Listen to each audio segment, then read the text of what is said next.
جزيرة سقطرى، وأكد لكم بإذن الله أن أهل سقطرى سيكونون جزء من الإمارات ويستحقون هم الجنسية بدون ما طلب. هم أصلا منذ القدم ونحن وياهم.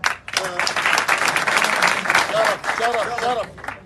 ثانيا طال عمرك عود الكلام حياك. نعم، احنا نقول بالنسبه لاهل سقطرى وجودكم اليوم وتجمعكم هنا، نعتبر اهل الجزيره اهل سقطرى ليس بان نحن نعطيهم هم يستحقون الجنسيه منذ زمن قديم، لان كانت بيننا وبينهم ملحمه وبيننا وبينهم تاريخ وحياه. احنا اليوم يصبحون جزء منا، لان خاصه عجمان ثلثينهم كلهم ابائهم واجدادهم من سقطرى، فلماذا جزاك الله خير. جزاك الله خير. فنحن طال عمرك بالنسبه للجنسيه هاي ان شاء الله مفروغ منها بالنسبه لسقطرى ان شاء الله.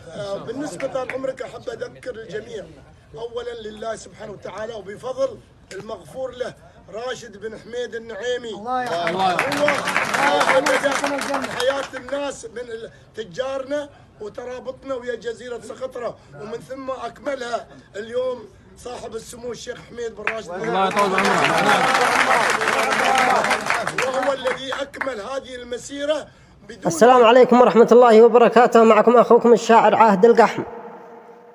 هذا المسؤول الإماراتي الذي يقول ارجعوا للتاريخ ستجدون أن سقطرى إماراتية، نقول له رجعنا للتاريخ ولم نجد الإمارات، وهذا جوابي عليه. قلنا سل المجد والتاريخ والسيف والقلم، تلاقي الإجابة يا مدور عن الجواب. تشوف اليمن موجود في قمة الهرم، له الماضي المعطاء والحاضر المهاب. في أيام كنتم ترعوا الإبل والغنم، في أيام كنتم ترعوا الإبل والغنم، قصور السعيدة كانت تناضح السحاب.